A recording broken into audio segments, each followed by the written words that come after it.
Salut à tous, j'espère que vous allez bien. Retour sur l'analyse à froid de ce match-là. On va analyser les buts, tout ça. On va revenir à froid, mais je suis un peu chaud, je t'avoue. Allez, c'est parti.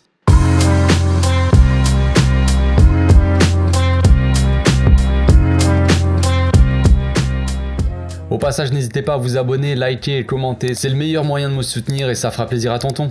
Bon, on va revenir rapidement sur la purge d'hier. Je vous avoue que j'ai pas forcément envie j'ai pas l'envie, je le sens. Les supporters déjà d'hier n'avaient pas trop envie, n'étaient pas très motivés, ça a pas plu à beaucoup de monde, j'ai l'impression. J'ai l'impression que ce match-là a refroidi un peu pas mal de monde. Ça visiblement, enfin je ne sais pas, je l'ai ressenti comme ça, j'ai envie de dire. Petit message au passage, je suis un peu content. Un peu... Ouais, tu me sens content, regarde à mon visage, ça se voit, je suis content. Je suis content parce que ma chaîne, j'ai l'impression qu'elle marche bien. Je suis assez content de ça, je vois que mes miniatures elles plaisent, je vois que mes analyses comme ça de but ça plaît aussi puisque certains font la même chose, voilà. Donc c'est cool, d'un côté c'est ça, c'est quand tu fais les bonnes choses, j'ai l'impression que les gens aiment bien ça quoi. Ils aiment tellement qu'ils font la même chose.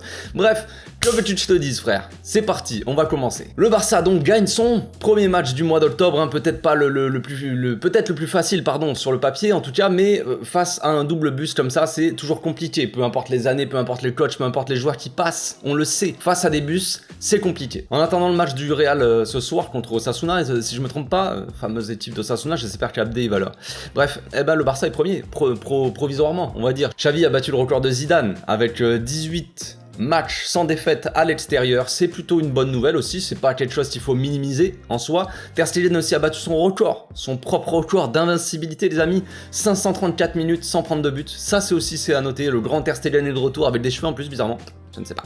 Petite stat intéressante aussi, le petit Marco il a arrêté 94 tirs cadrés qu'il a subi en Liga, ce qui est quand même beaucoup mieux que sa meilleure saison au Barça. Voilà, bon après, ce n'est que le début de la saison, ok, mais ça prouve que Ter Stegen déjà est plutôt à un bon niveau, est revenu à un bon niveau, voilà. Au passage, je fais pas de la pub, mais disons que la stat, je l'ai vu sur Twitter, sur une page un compte très intéressant sur Twitter, donc ça s'appelle Barça Passionate, si vous êtes sur Twitter, n'hésitez pas à vous abonner les gars, le gars est un bon compte, un compte Barça uniquement qui partage un peu des stats, des trucs un peu historiques et tout ça, c'est un compte très intéressant, voilà, c'est là que j'ai vu la stat, donc je tenais à faire un peu de pub gratos comme ça, tu connais, on soutient les frérots. Bref, ce match était un peu soporifique, c'est peu de le dire les amis, un peu d'intensité évidemment, et les seules fois où on en a mis, on a été quand même un minimum dangereux, donc à croire que les joueurs n'avaient pas trop envie et avaient peut-être un peu trop le match de l'Inter en tête, je ne sais pas. Donc on va revenir un peu sur quelques actions qui m'ont plu, des actions qui m'ont pas plu aussi, et sur le but évidemment en images, c'est parti. Comme je le disais hier donc dans le débrief, le bloc de Mallorca jouait très bas et très compact, et la solution pouvait passer par du jeu long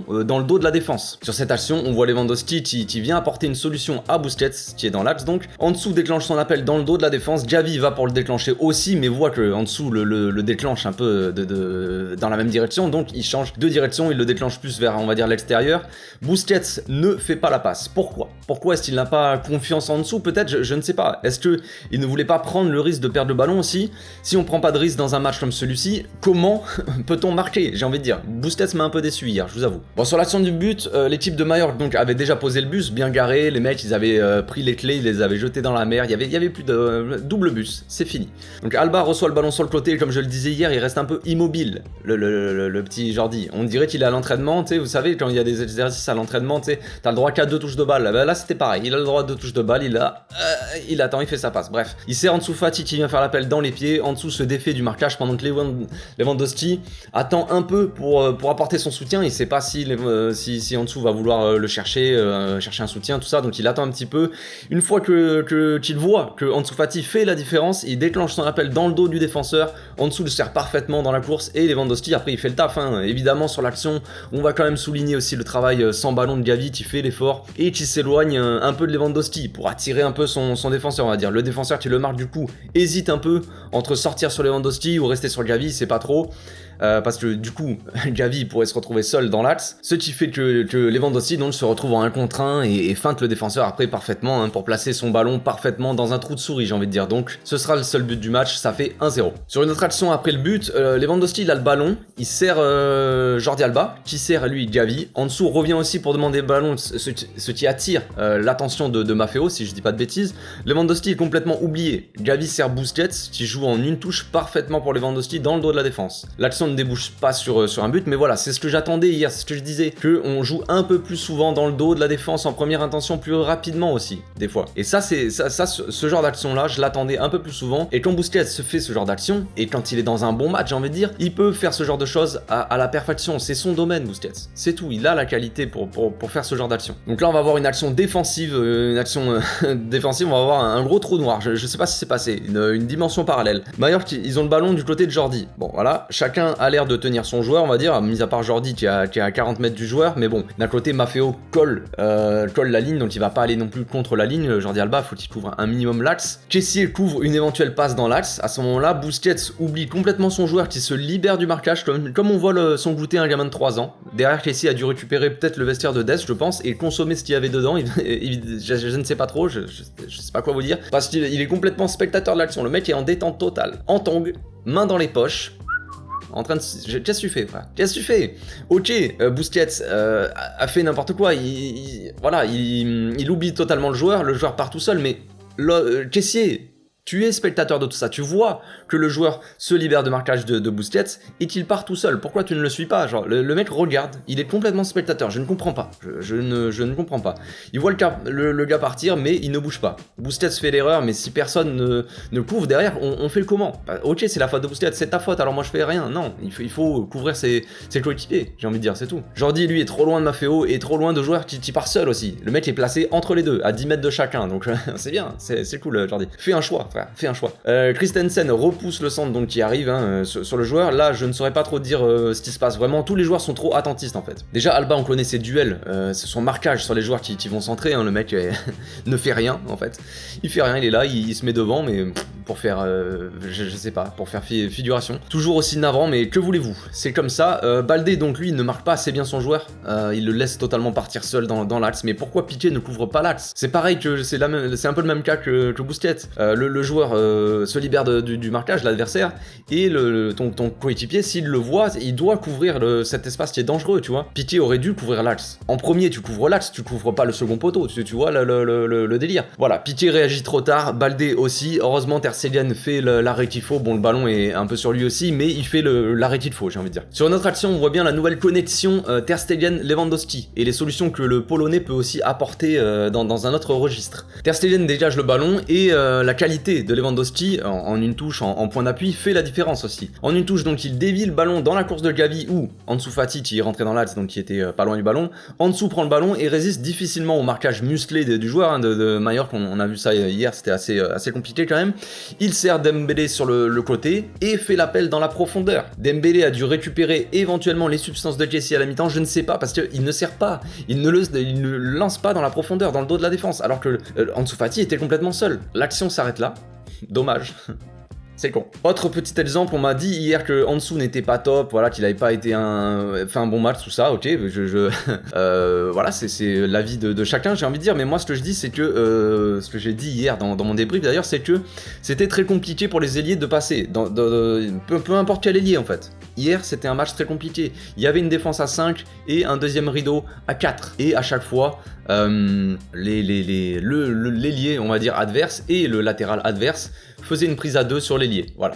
Là, on va le voir sur cet exemple-là. C'est pas hyper représentatif, c'est pas l'extrait le plus représentatif du match, mais on voit bien que dès qu'on servait notre ailier, là c'est Dembélé, l'ailier adverse venait faire une prise à 2, donc faire la différence devient directement plus compliqué qu'en 1v1, vous l'avez bien compris. Dembélé, Ansu, Ferran, Rafinha, hier c'était la même. On va passer maintenant aux questions-réponses, j'en ai pas sélectionné beaucoup, je vous avoue, là j'ai pas envie de faire une très longue vidéo. On va commencer par Djibril, qui dit pourquoi ça critique Fati alors qu'il fait un match normal. Je ne sais pas, c'est une bonne question Djibril, voilà. C'est ce que j'ai envie de dire. Comme je l'ai expliqué hier, ou comme je l'ai expliqué là maintenant, c'était compliqué pour les ailiers de passer en 1 contre 2 hier. Voilà, c'était évident. Si on compare les stats des deux joueurs, on voit... Je vais afficher les deux stats quelque part. On voit qu'Ansu a tenté autant de tirs que Dembélé. Les deux n'ont pas cadré leur tir. Ils ont aussi tenté et réussi le même nombre de dribbles. Tous les deux ont loupé 2 passes. Dembélé a fait 2 passes clés et 1 pour Ansu. Ansu n'a tenté aucun centre alors que Dembélé en a tenté 8 mais on a réussi que 3. c'est assez faible.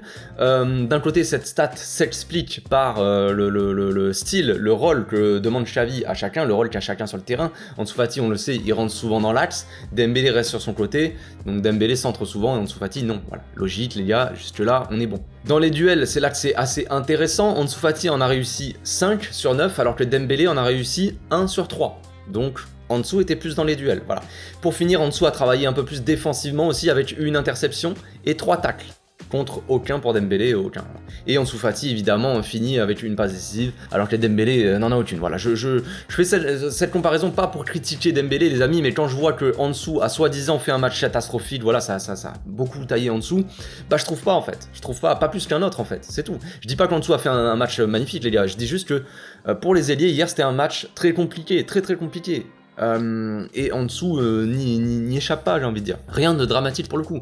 Si ça avait été un match ouvert, on va dire, et que Ansu Fati passe jamais, alors que Dembélé à côté ou que les autres ailiers qui rentrent passent comme ils veulent, là je t'aurais dit ouais c'est bizarre. Mais on le sait, Ansu Fati dans le 1 contre 1, c'est beaucoup moins bon qu'avant, il tente beaucoup moins, mais là pour le coup, frère, c'était du 1 contre 2 à chaque fois.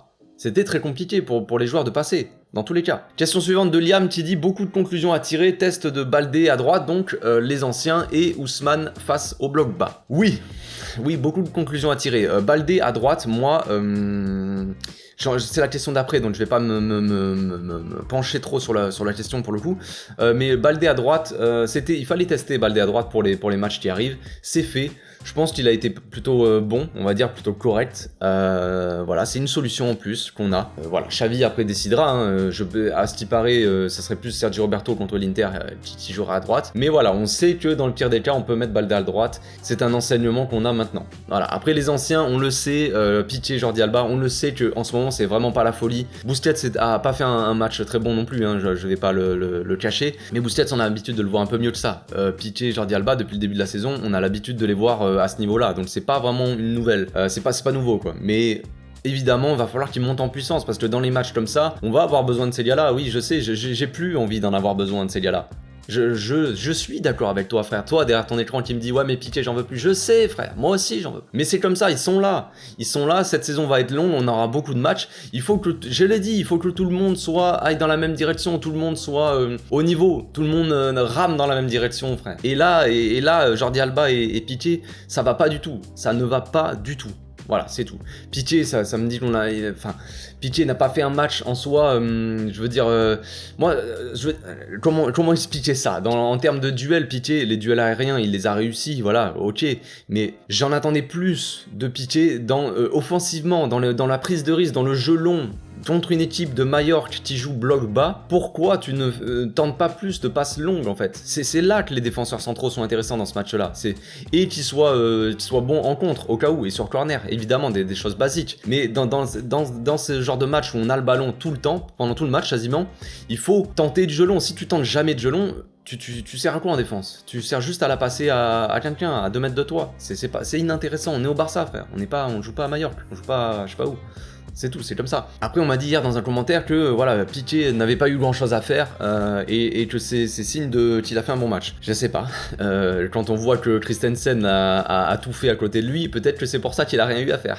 je ne sais pas. Je sais pas pour critiquer le commentaire. Enfin, c'est des discussions, des débats qu'on a, mais voilà, tu vois le délire. Tu vois le délire, frérot. Christensen à côté, il a fait un match plutôt très bon. Il a été un peu partout, on va dire, le pompier de service. Il a fait beaucoup j'ai pas vu trop les stats, je vous avoue, mais dans l'impression que j'ai revu le match en accéléré. Enfin, j'ai pas eu envie de me mater tout le match de Majorque hier.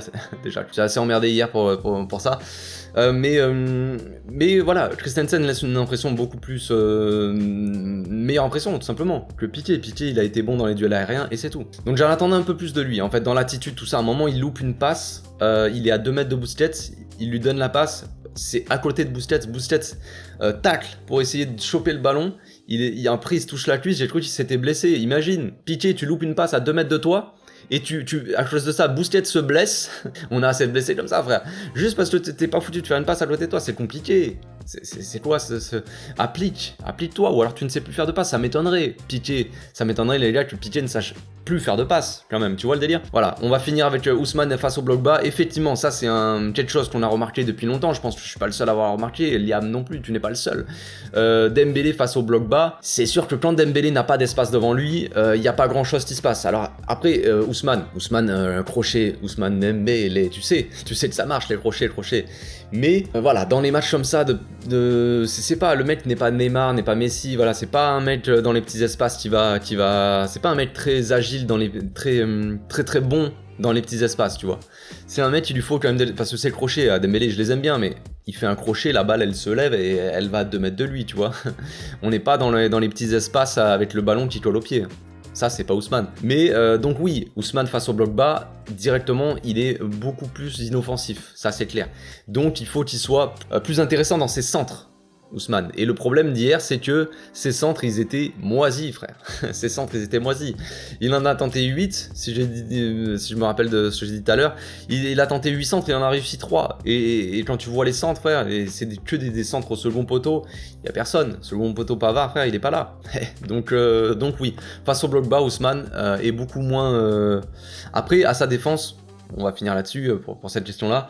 À sa défense, Ousmane n'avait pas grand monde pour combiner avec lui. Voilà, Baldé ne montait pas trop, j'ai trouvé, où il restait un peu dans l'axe, il rentrait au milieu.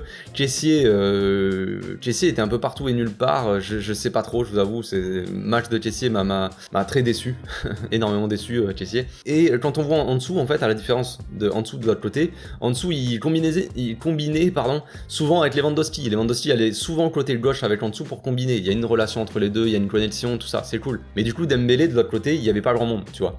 Ça peut expliquer aussi cela. On finit avec la question de Martin Yoyo qui dit: salut Café, tu trouves que Baldé s'est bien débrouillé à droite? Je trouve qu'il a fait un match correct, oui. Après, il n'a pas été exceptionnel. Il a direct à la première minute, 2 minutes au bout de, je sais plus, début de match, le mec il fait une accélération, il passe crochet, il commence à s'infiltrer, le mec s'enflamme de fou. Je me suis dit, ouh, ça commence fort, tu vois. Le problème, c'est qu'il n'a pas fait assez ça après. Il a fait une fois ou deux. Après, c'était très compliqué. C'est compliqué pour Dembélé, pour les ailiers de passer face à des blocs bas. C'est compliqué pour Baldé. Après, si le problème qu'avait Baldé, je ne lui trouve pas d'excuse, mais ça peut être une explication, c'est qu'il était du côté de Piqué. Où est le problème? Si on prend une contre-attaque, qui va revenir en défense? Piqué? Compliqué. Mais par exemple, sur l'exemple de Baldé qui monte, qui s'enflamme au bout de 1 ou 2 minutes du match, il monte, il fait la passe il veut faire la passe à Dembélé, je crois que la balle elle est contrée, et ça revient sur Kessié, il veut jouer en une touche pour Dembélé, il fait une passe, il la rend à l'adversaire. Frère, ça commence mal ton match. Et du coup, ça a amené sur un contre de Mallorca, et du coup ça peut t'amener sur un but. Tu peux te prendre un but, voilà, si Baldé il s'enflamme à monter comme ça, et que Dembélé est déjà très haut, et que Kessié était très haut aussi, derrière il n'y a plus personne. C'est Busquets sur cette action-là qui essaie de revenir, mais tu connais la vitesse de Busquets. Alors t'as Busquets et Piqué sur le côté droit qui essaie de défendre. T'imagines qui essaie de revenir défendre sur un contre. Imagine le délire. Donc voilà, c'était un peu compliqué dans ce cas-là. Donc je pense que Baldé après peut-être qu'il avait peut-être qu'il avait des consignes comme quoi il devait pas trop monter au cas où si on se prenait un contre. Je ne sais pas parce que de ce côté-là il y avait quand même Lee Kang-in. Les gars, lui, à surveiller.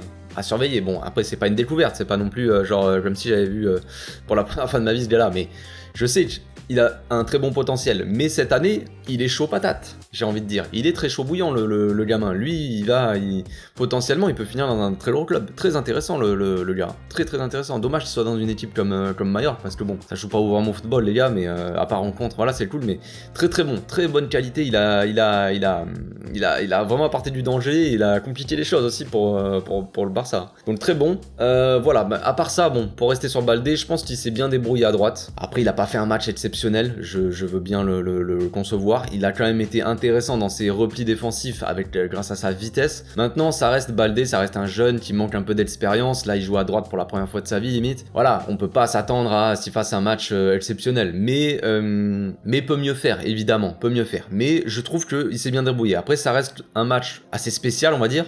Je pense pas qu'on rejouera contre une équipe dans le style Mallorca. À voir contre l'Inter, les gars, ça peut être aussi un bon test parce que l'Inter, ils jouent en 3-5-2 peut-être. Donc quand ils sont en phase défensive, ils jouent à 5 derrière, il me semble bien. Donc intéressant, c'est un premier test pour l'Inter. Mais on parlera un peu du match quand je ferai l'avant-match, hein, je pense demain, normalement.